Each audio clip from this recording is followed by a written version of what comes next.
చరిత్రను ఎక్కడి వరకు ఆపేయాలో అది తెలిసిన వాళ్ళే చంద్రబాబు నాయుడు గారి అభిమానులుగా ముందుకెళ్తూ ఉన్నారు. మంగళవారం విజయవాడలో ఒక పుస్తకాన్ని ఆవిష్కరించారు. ముఖ్యమంత్రి చంద్రబాబు నాయుడు గారు, మాజీ ఉపరాష్ట్రపతి వెంకయ్య నాయుడు గారు కూడా హాజరయ్యారు. ఈ పుస్తకం పేరు ఏంటి అంటే దేశ రాజకీయాలను మలుపు తిప్పిన సజీవ చరిత్ర 1984 ప్రజాస్వామ్య పరిరక్షణ ఉద్యమం అనే పేరుతో రాశారు. ఈ పుస్తకాన్ని రాసింది ఎవరు అంటే తెలుగుదేశం పార్టీ మాజీ MLC TD Janardhan, senior journalist పూలా Vikram కూడా టీవీ ఛానల్లో కనిపిస్తుంటారు. జగన్మోహన్ రెడ్డికి వైఎస్ఆర్సీపీ వ్యతిరేకంగా చంద్రబాబు నాయుడు అనుకూలంగా గట్టిగానే విశ్లేషణలు చేస్తూ ఉంటారు. వాళ్ళిద్దరు ఆ పుస్తకాన్ని రాశారు. చంద్రబాబు నాయుడు గారు, వెంకయ్య నాయుడు గారు ఆవిష్కరించారు. ఈ సందర్భంగా వెంకయ్య నాయుడు జగన్మోహన్ రెడ్డి పరిపాలన పైన కూడా కామెంట్ చేశారు. అయితే అంతకంటే ముందు ఏంటంటే ఎన్టీఆర్ బయోపిక్ అని చెప్పేసి దర్శకుడు క్రిష్ ఆధ్వర్యంలో డైరెక్షన్ లో బాలకృష్ణ హీరోగా సినిమా తీశారు. కానీ బయోపిక్ అంటే ఎక్కడైనా కానీ జీవితం మొదలు నుంచి అంతిమం వరకు సినిమా తీస్తారు బయోపిక్ అంటే. కానీ కరెక్ట్ గా ఎన్టీఆర్ కి సంబంధించి 1984 అంటే నాదెండ్ల భాస్కర్రావు తిరుగుబాటు ఘట్టం వద్ద ఆ సినిమాను ఆపేశారు. ఆ తర్వాత ఏం జరిగింది, 94లో ఏం జరిగింది, ఆయన మరణకాలానికి ఏం జరిగింది అన్న దానికి ఎక్కడ సినిమా తీయలేదు. అంటే అది కంప్లీట్ బయోపిక్ కాదు. కేవలం ఆ సినిమాలో కూడా మళ్ళీ ఏంటి, చంద్రబాబు నాయుడు గారిని ఒక హీరోలాగా చూపించే ప్రయత్నం చేశారు. చంద్రబాబు నాయుడు గారు లేకపోయి ఉంటే నాదెండ్ల భాస్కర్రావు వెన్నుపోటును ఎన్టీఆర్ ఎదుర్కొని ఉండేవాళ్ళు కాదు. ఎమ్మెల్యేలని అందరినీ కన్సల్టేట్ చేసి ఒక కూటమిగా ఏర్పాటు చేసి మొత్తం రాజకీయాలంతా చక్రం తిప్పింది చంద్రబాబు నాయుడు గారే అని ఆ సినిమాలో చూపించే ప్రయత్నం చేశారు.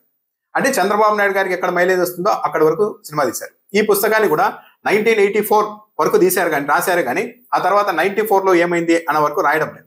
లక్ష్మీ పార్వతి గారు కూడా ప్రశ్నిస్తున్నారు, వీళ్ళంతా ఎందుకు ఇక్కడి వరకే ఆపుతూ ఉన్నారు, ఎన్టీఆర్ గురించి రాయాల్సి వస్తే 94లో కదా అసలైనది, ఆయనకు వెన్నుపోటు జరిగింది రాయాలి కదా అంటున్నారు. కానీ సినిమాలు కానీ పుస్తకాలు కానీ అలా రాయడం లేదు. ఎందుకు రాయడం లేదు అంటే ఎన్టీఆర్ గారు వాళ్ళు వెళ్ళిపోయారు.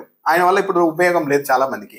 అదే చంద్రబాబు నాయుడు గారు ఉన్నారు, ముఖ్యమంత్రిగా ఉన్నారు, ఆయనకి ఇబ్బంది కలగకుండా ఎంతవరకు రాయగలిగితే అంతవరకు రాస్తే మంచిగా మనకి మార్కులు కూడా పడతాయని అనుకుంటున్నారేమో. కానీ చంద్రబాబు నాయుడు గారిని హీరోగా ఎలివేట్ చేయడానికి అవకాశం ఉన్న వరకు మాత్రమే రాస్తున్నారు.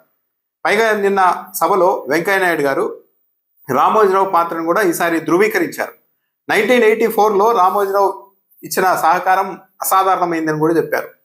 మేము ఢిల్లీలో ఉన్నప్పుడు ఇక్కడ రామోజీరావు మొత్తం తన మీడియా ద్వారా వ్యవహారాలన్నీ సేకరించి పత్రికల్లో నాదెండ్ల భాస్కర్రావుకు వ్యతిరేకంగా కథనాలు రాసి ఆ రోజు చాలా సహకారం అందించారని కూడా చెప్పారు. 1984లోనే కాదు 1994లో కూడా రామోజీరావు అదే పాత్ర పోషించారు. కానీ రామోజీరావు ఎన్టీఆర్ని దించే సమయంలో పోషించిన పాత్రని మాత్రం చంద్రబాబు నాయుడు గారు కావచ్చు, వెంకయ్య నాయుడు గారు కావచ్చు ధృవీకరించడం లేదు.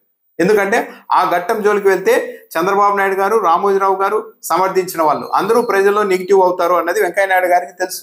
అందుకే అక్కడి వరకు వెళ్లకుండా కేవలం ఇక్కడి వరకు మాత్రమే ఆపుతూ ఉంటారు. చంద్రబాబు నాయుడు గారు కూడా నిన్న మాట్లాడుతూ ఏం చెప్తూ ఉన్నారంటే, ఆ రోజు 161 మంది ఎమ్మెల్యేలని రామకృష్ణ స్టూడియోకి తరలించాం, అదే గేమ్ చేంజర్ గా మారింది ఆ రోజు నాదెండ్ల భాస్కర్రావుని ఎదుర్కోవడంలోని చంద్రబాబు నాయుడు గారు చెప్పారు. అదే గేమ్ చేంజర్ అన్నది 94లో కూడా వాడారు. చెప్పాలంటే పాత్రలు మారాయి, బాధితుడు మాత్రం ఒకడే, పాత్రలు మారాయి. 84లో నాదెండ్ల భాస్కర్రావు పొడిచిన దాన్ని పూర్తిగా వెన్నుపోటు, ప్రజాస్వామ్యానికి విఘాతం అంటూ దేశవ్యాప్తంగా ఉద్యమం చేశారు. చంద్రబాబు నాయుడు గారు కూడా అందరూ పాలు పంచుకున్నారు. వెంకయ్య నాయుడు గారు కూడా కీలక పాత్ర పోషించారు. కానీ అదే 94కి వచ్చేసరికి పార్టీని స్థాపించిన ఎన్టీఆర్ను నిర్దాక్షిణ్యంగా ఇదే తరహాలో ఎమ్మెల్యేలందరినీ రామకృష్ణ స్టూడియోకి 1984లో తరలిస్తే 1994లో వైస్రాయ్ హోటల్కి తరలించారు. తేడా ఏం లేదు. ఆ రోజు భాస్కర్రావు చేస్తే ఇక్కడ చంద్రబాబు నాయుడు గారు చేశారు.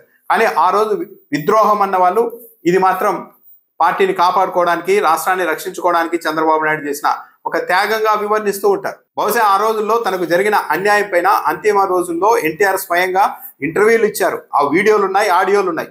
బహుశా ఆ ఆధారాలు లేకపోయి ఉంటే చరిత్రను వక్రీకరించేందుకు చాలా మంది ముందుకు వచ్చి ఉండేవాళ్ళేమో. ఎన్టీఆర్ని ఆ రోజు చంద్రబాబు నాయుడు గారు దించేసిన తర్వాత స్వయంగా ఎన్టీఆర్ఏ తన సన్నిహితుల దగ్గర దించేశాడు తనని, కానీ నా స్థానంలో చంద్రబాబు నాయుడు రావడం వల్ల రాష్ట్రానికి చాలా మంచి జరుగుతోంది, నేనున్నా కూడా ఇంత మంచి చేసి ఉండేవాడిని కాదు అని ఎన్టీఆర్ఏ అభినందించారని కూడా చెప్తూ ఉండేవాళ్ళేమో. పైగా నాదెండ్ల భాస్కర్రావు పెద్ద ద్రోహం చేశారు అని చెప్తూ నిన్న మాట్లాడిన వాళ్ళంతా ఒక విషయాన్ని మర్చిపోయారేమో. ఇదే చంద్రబాబు నాయుడు గారి కేబినెట్ లో ప్రస్తుతం నాదెండ్ల భాస్కర్రావు కుమారుడు నాదెండ్ల మనోహర్ కూడా కేబినెట్ లో మంత్రిగా ఉన్నారు. ఉండకూడదనేం కాదు కానీ ఉన్నారు.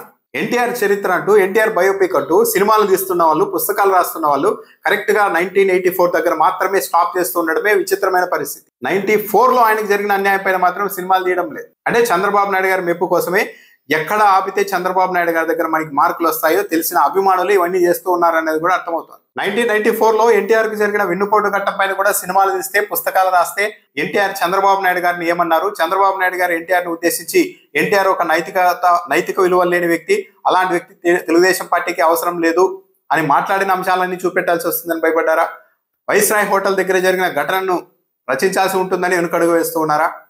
ఎన్టీఆర్ని ఏకంగా అధ్యక్ష పదవి నుంచి తొలగించేసి పార్టీని స్థాపించిన ఎన్టీఆర్నే పార్టీ నుంచి తప్పించిన అంశాన్ని రాయాల్సి ఉంటుందని భయపడుతున్నారా? లేకుంటే కనీసం పార్టీ ఫండ్ను కూడా వాడుకోవడానికి వీలు లేకుండా కోర్టుల ద్వారా ఆదేశాలు తెచ్చుకొని ఎన్టీఆర్ కుప్పకూలిపోయేలా చేసిన సంఘటన గురించి కూడా చెప్పాల్సి ఉంటుందని సినిమాలు తీయడానికి, పుస్తకాలు రాయడానికి వెనుకడుగు వేస్తున్నారా? ఆఖరిలో వెంకయ్యనాయుడు గారు మళ్ళీ జగన్మోహన్ రెడ్డి ప్రస్తావన తెచ్చారు. గత ప్రభుత్వంలో జగన్మోహన్ రెడ్డి ఆర్థికంగా రాష్ట్రాన్ని పూర్తిగా ఇది చేసేసి వెళ్ళిపోయారని కూడా ఆయన మాట్లాడారు. అయితే వెంకయ్యనాయుడు గారు చాలా సెలెక్టివ్ గానే స్పందిస్తున్నారు. ఈ మధ్య ఉపరాష్ట్రపతి అయిన ద్వారా రాజకీయాలకు అతీతంగా ఆయన చూస్తూ వచ్చారు. ఆ తర్వాత కూడా ఆయన రాష్ట్రానికి మంచి కోరే వ్యక్తే, రాజకీయాలకు అతీతంగా ఉంటారు అని కూడా చాలా మంది భావించారు. కానీ వెంకయ్యనాయుడు గారు అప్పుడప్పుడు ఏకపక్షంగా స్పందిస్తూ ఉన్నారు. జగన్మోహన్ రెడ్డి మొత్తం ఆర్థికంగా రాష్ట్రాన్ని ఇది చేసిపోయాడు అని చెప్తున్నారు. కానీ అధికారికంగా అప్పట్లో వీళ్ళంతా తెలుగుదేశం పార్టీ వాళ్ళు ప్రచారం చేసింది 10 లక్షల కోట్లు, 15 లక్షల కోట్లు అంటూ ప్రచారం చేశారు. అధికారంలోకి వచ్చిన తర్వాత స్వయంగా అసెంబ్లీ వేదికగా పయ్యావులు కేశవ్ చెప్పింది, వైసీపీ 5 ఏళ్ల కాలంలో చేసిన అప్పు కేవలం 3,39,000 కోట్లు మాత్రమే. అంటే 3,39,000 కోట్లు మాత్రమే అని చెప్పారు.